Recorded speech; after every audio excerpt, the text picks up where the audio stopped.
Hello friends, MS coder में आपका स्वागत है। अगर आप सी शार्प के इंटरव्यू के लिए जाते हो तो इस तरह के क्वेश्चन भी आपके सामने आ सकते हैं कि ऑब्जेक्ट क्या होता है, इसको डिफाइन कीजिए या इसको एक्सप्लेन कीजिए। तो यहाँ पर देखिए, हम इसका सिंपल सा डेफिनेशन देखने वाले हैं कि इसकी डेफिनेशन क्या बोलती है और इसका एक एग्जाम्पल भी हम समझने वाले हैं। तो जो ऑब्जेक्ट होता है ये रियल वर्ल्ड एंटिटी होता है जिसको हम क्लास का यूज़ करके क्रिएट करते हैं। तो इसकी डेफिनेशन क्या है? An object is a real world entity created from a class, यानी कि जो आपकी क्लास होती है उसका आप इसको इंस्टेंस भी बोल सकते हो।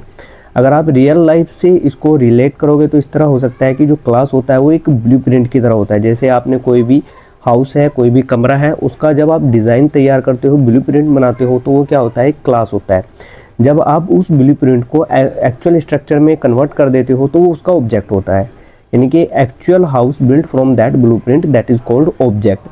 इसको हम ऐसे एग्जांपल ले सकते हैं कि जैसे आपके सामने कोई बोले कि ह्यूमन, तो ह्यूमन क्या होता है? एक क्लास होता है, यानी कि ये इसको आप ऐसे भी समझ सकते हो कि ग्रुप ऑफ ऑब्जेक्ट को हम क्लास भी बोल सकते हैं।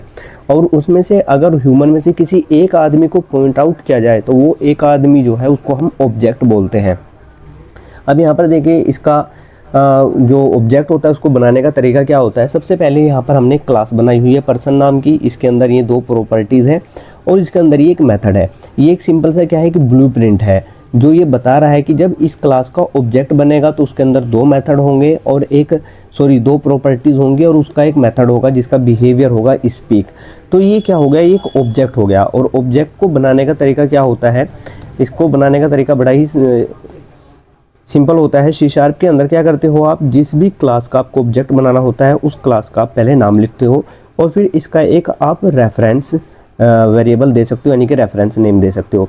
अगर आपको लगता है कि केवल इतना करने से आपका एक ऑब्जेक्ट बन जाता है तो ये ऑब्जेक्ट नहीं बनता। ये सिर्फ रेफरेंस वेरिएबल बनता है जो पॉइंट आउट कर रहा है आपकी क्लास को। और अगर आपको इसका ऑब्जेक्ट बनाना है तो न्यू कीवर्ड का यूज़ करके हम इसका ऑब्जेक्ट बनाते हैं।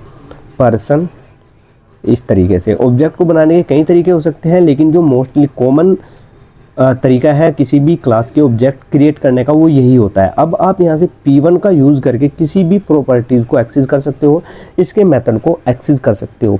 तो आई होप कि आपको समझ में आ गया होगा कि क्लास क्या, ऑब्जेक्ट क्या होता है। तो आप अगर इतना भी बता दोगे अपने इंटरव्यूअर को कि जो ऑब्जेक्ट होता है वो रियल वर्ल्ड एंटिटी होता है, या फिर जो ऑब्जेक्ट होता है इंस्टेंस होता है किसका? क्लास का। अगर आप इतना भी बता दोगे तो ये भी इनफ हो जाएगा। अगर आप ये चीज़ें ऐड कर दोगे कि जो क्लास होता है वो ब्लूप्रिंट होता है और जब उस ब्लूप्रिंट को हम एक्चुअल स्ट्रक्चर में कन्वर्ट कर देते हैं तो वो ऑब्जेक्ट कहलाता है, तो आपका इंटरव्यूअर आपसे बहुत ज़्यादा इंप्रेस होने वाला है और आपकी जो सिलेक्शन है उसके चांसेस बढ़ सकते हैं।